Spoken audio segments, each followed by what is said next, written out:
Hello, your local homophobe, bigot, provocateur, and Islamophobe, and we could also say anti-Semite, racist is back again, and just touching back on a few things um, and catching up on a bit of news. We currently see on the news now in the UK that they've announced they're going to, stop importing cheap labor and start, you know, looking at a kind of skills demand list, kind of like Australia and kind of like New Zealand, which is a minor victory, I guess. But, it's still nowhere near enough. Um, when people talk about, 1984 was not meant to be an instruction manual. I think neither was Slumdog Millionaire and City of God, whatever that film was called, that one in Brazil, because I think kind of more accurately describes the kind of society they're trying to create in Europe and in the UK, and what's actually happening in reality is it's much more a hybrid of 1984 type of surveillance society crossed with Slumdog Millionaire, you know, import the third world, become the third world, crossed with City of Gods, same applies, import the third world, become the third world, and all the crime and rotten things that come along with it. And another new thing that they've got now is the national health insurance of the United Kingdom has unilaterally decided that everybody is an organ donor. You have to go onto their site and opt out if you don't want to be an organ donor.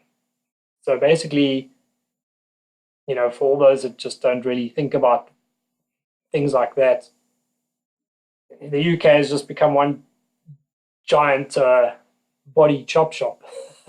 I mean, you can just imagine.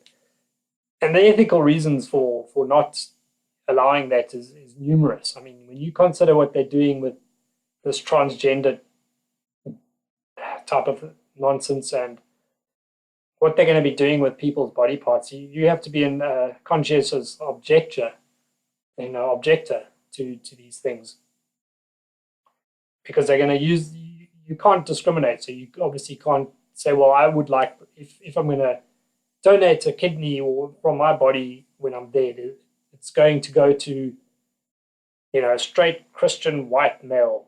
But no, you can't do that because we live in a society where you're not allowed to discriminate.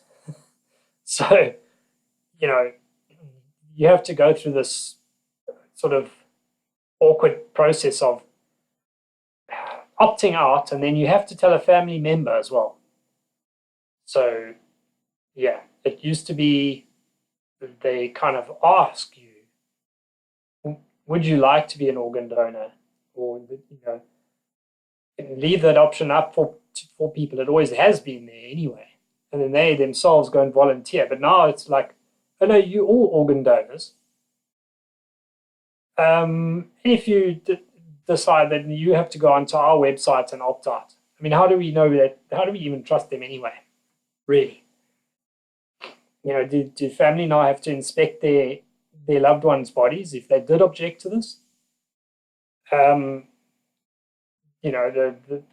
levels for evil, considering that this is a state that wants to transgender women into men. I mean, you can imagine they would need a couple of donations of an obvious kind there, a couple of organs. So, yeah, that's something that's kind of, just snuck up on us. There was no referendum. Just suddenly on the radio said, oh, we now made everybody in the NHS an organ donor. So, no, there was never a question about this. There was never an asking, much like the immigration. I don't think the ethnic British have ever been asked. Even though I have got British ancestry to quite a large degree, I didn't come from this country. I'm happy to be here, but you know, I don't have the kind of boldness to just demand to be let in.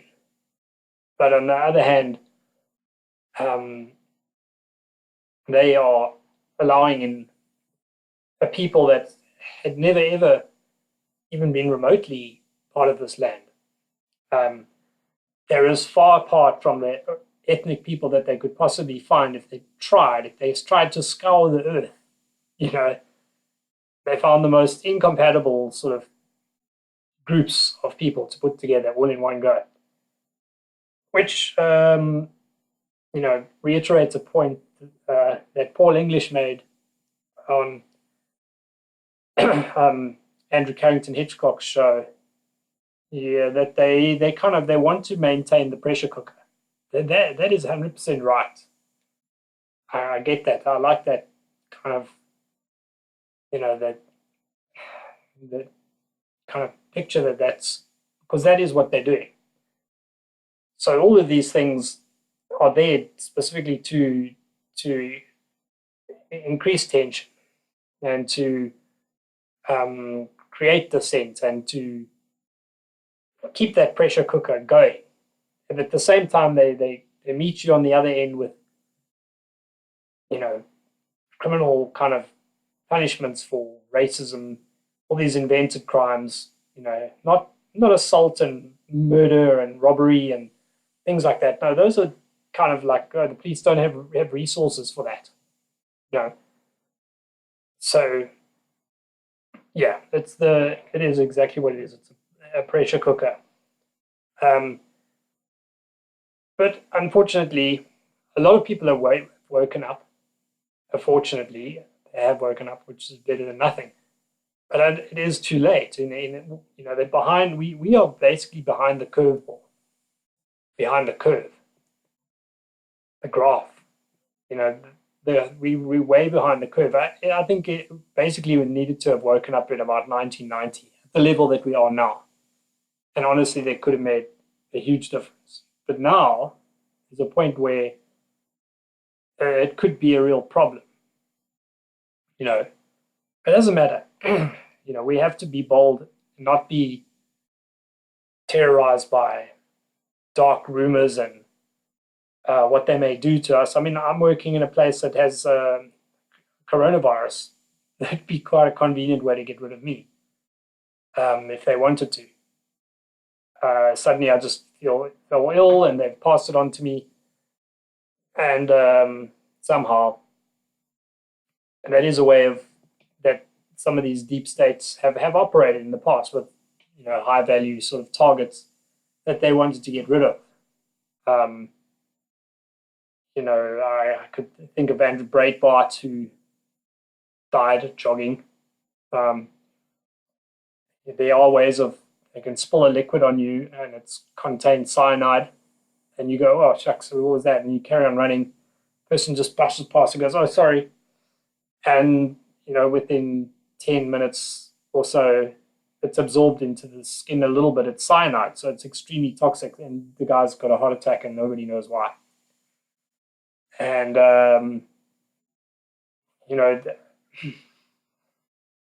it was also there's too many of these suspicious deaths.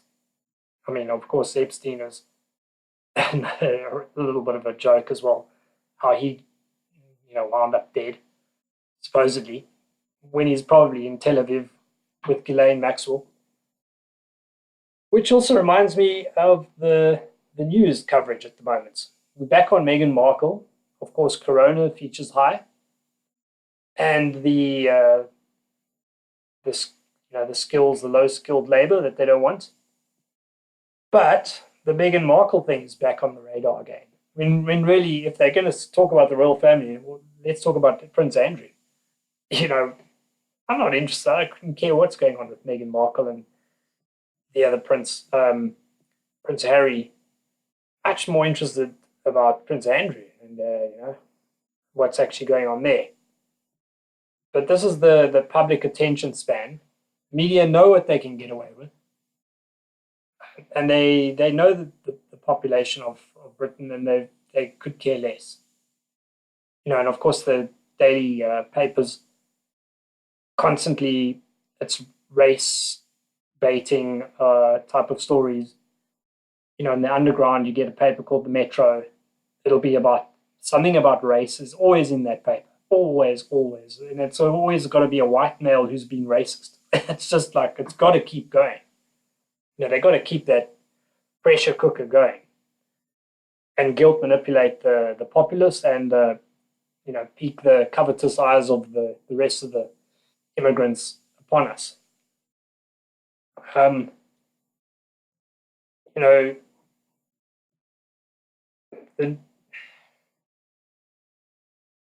So also with Trump's election, unfortunately, for the whole movement, it's been, a bit of it hasn't been a complete victory. It's not even 1-0, in the game. It's like, unfortunately, because how Trump was elected was also a lot of basically Christian Zionists who are quite happy to see Trump, only providing support for a foreign country like Israel and getting a little bit involved in the Middle East. And in fact, some of them would be quite happy to bomb and invade Iran. I was kind of on that page a while back, 2 or 3 years ago. No, actually more than that, 4 years ago. But I very quickly was put straight with those, listening to wiser people than myself and actually thinking about things. Christian Zionism is not Christianity at all. I mean, you cannot see what's actually going on. Then you're not paying attention at all. But this is the huge lobby group that supported Trump is the Christian Zionists, and it's a powerful force now. So Trump can piss some of his voters off and let them down with building the wall, and because the Christian Zionist group is still going full steam ahead, and I see them. I see them on Facebook. I see them in Twitter.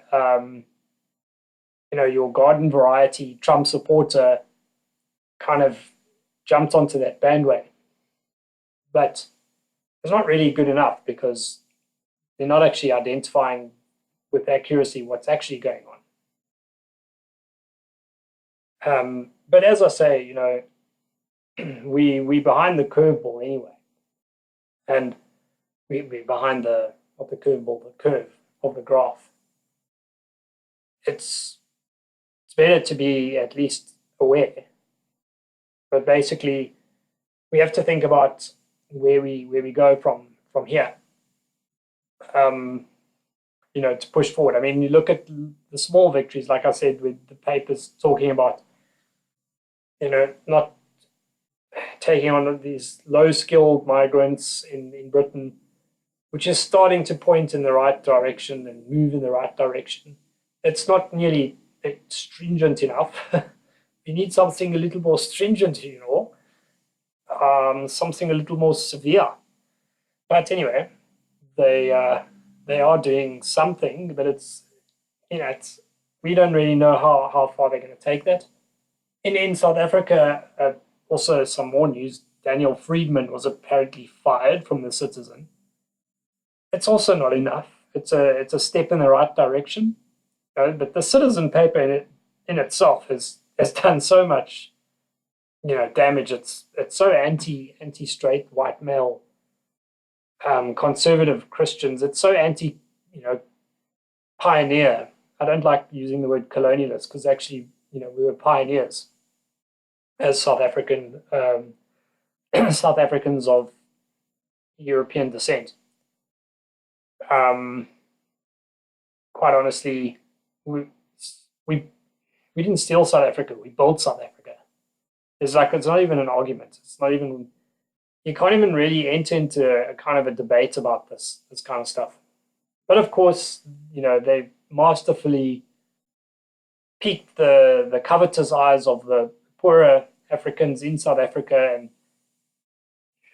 piqued their anger and pointed them in the direction of the pioneers of the country as their oppressors, still their oppressors now, and even worse than ever, because some of them have got wealth, but very masterfully bypassing the billionaire class of the country, the Oppenheimers and the Ruperts, and there's who they are, the Salt Kersners, and who are the billionaires? I mean, how come there's no kind of attacks on their businesses? There's no EFF throwing phones in their like workers' faces and um, smashing and burning their cars, absolutely destroying their property. The billionaire class is completely untouched, you know. And in fact, you also notice the way they act differently. These rioters and protesters going through different areas where that they can be so violent, but then they go through Sea Point, Clifton, Camps Bay, and it's like a sheep gets slaughtered, which is disturbing and terrible to see. But notice the difference of behavior. So obviously, whoever their handlers are, for some reason, don't want them to, attack the residents of those areas.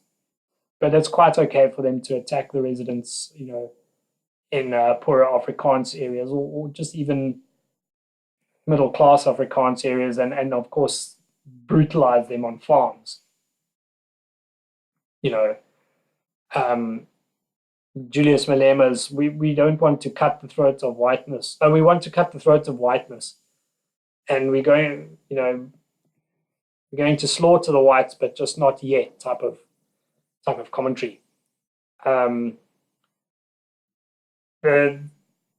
If people don't identify the handlers, and actually target the handlers, you're not going to really win this thing ever. And that was the mistake that they made with the mafia in America. They never really targeted they never identified the handlers.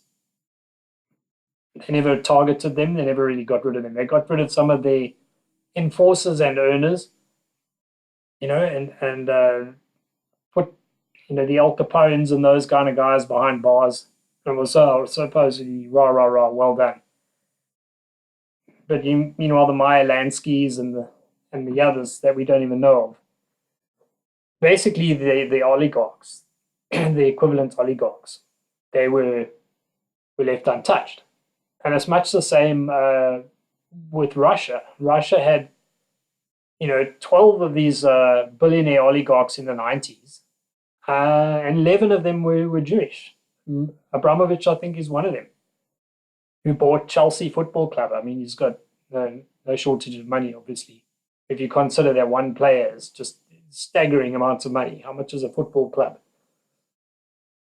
So there's all these, again, this mafia. I'm pretty sure they control much of the human sex trafficking of these oligarchs, of the Ukrainian and Russian girls. And, you go to Mavericks in Cape Town, they're located right next to the Department of Home Affairs.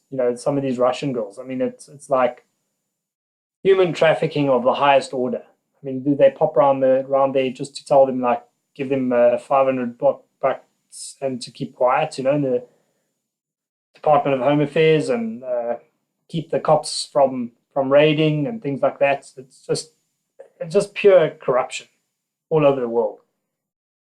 But you're never going to get rid of this until the people identify and start to take actions. And just like in that movie, The Untouchables, where they said they called themselves the Untouchables, and the mob got to them and then said touchable. That's what it's got to come down to. They're going to be touchable. and nobody's really doing that. So people are trying to play politics. They're trying to play by the same rules. We have to start thinking outside the box. I don't even know what ideas people could come up with. It's there's a carte blanche. The sky's the limit in terms of ideas, and we need people who are the best thinkers and the smartest and best among us to actually figure out how to get out of this situation. But the main thing though is to actually be bolder than what, not to be frightened or put off by anything that comes in the way. I mean, if they do have these kind of powers where they can get rid of people and bump them off and have them disappeared, well, at least you've fought the good fight as such. It's worse to go in sort of half, cocked and actually not achieve anything, and they're going to do it anyway, just on a longer timeline. The attitude towards this thing is a lot of people. It's like it's indecision. That's what we haven't actually got any decision going forward. Mostly people are in a state of indecision and identifying. People have become very good at identifying and being cognitive of what's going on and putting the pieces of the puzzle together and what's gone on more specifically. This ludicrous narrative of World War II, where the Germans, they just decided all of a sudden we're going to get rid of all the Jews. But why? I mean, didn't it make more sense that there was a Bolshevik revolution in Russia led by 80% Jews? I mean, doesn't that kind of then add up? And then you kind of understand, okay, well, this is no, they were seriously fighting for their lives because the Bolsheviks did, 60 million Russians didn't just kill themselves. Just like Epstein didn't kill himself. Anyway, I've covered it in a lot of the same things I've covered before. But I wanted to put across this body chop shop idea that, excuse me, I found that especially insipid and irritating. And especially when you consider that your body parts are now just going to be, because you haven't now gone online and opted out of this thing. If you get wiped out in a car crash or something, and they're just going to hand it over to whoever, be people that you absolutely despise, like the lesbians in Hackney wouldn't even let you rent a room in their flats. You share a room in a flat with them, but you got to give them your kidney. If one of them's sick, it could go to somebody like that. So it's quite a personal, private thing that they've just kind of unilaterally decided. Well, we're just going to do this. This is like absolute. They've taxed you to death, and now they own your body parts when you're dead as well. Basically, it's an absolute insult. I most certainly opted out. And I told family, and they said, "Oh, but what if you got sick and you needed one and all this, this guilt manipulation?" Of course, I mean, what were we going to do in the past? Anyway, besides the fact that being a Christian believer, I died, so I go and I'll be in heaven, and that's it. You don't seek it, but of course, you try your best to live and survive, but not at this cost, and definitely not in this giant chop shop that they're trying to create, body parts chop shop in the UK. you know, where your body parts are going to, you know, people whose views ideologically you'd much sooner they be dead before you, but now they're giving them your body parts. You got to be shitting me, man. Yeah, I mean, I'm trying to butter it up and be as nice as I can. I could say it, you know, a lot more raw terms, you know, and say a lot more crude things about this, but you get the idea, right? But yeah, I mean, I'm still curious as to what a lot of people out there think on the idea of the 10 tribes of Israel basically being the European ethnic Christian tribes. Um, and if that's so, you know, does it not make more sense about why we're getting this immigration forced upon us by the synagogue of Satan, as the Bible's referred to them? Um, yeah, I look forward to any comments or any, you know, counter comments or anything like that and likes, but mainly to open up debate and open up thought and just imparting information and sharing information as well. So that's all for now. And I'll catch you all again.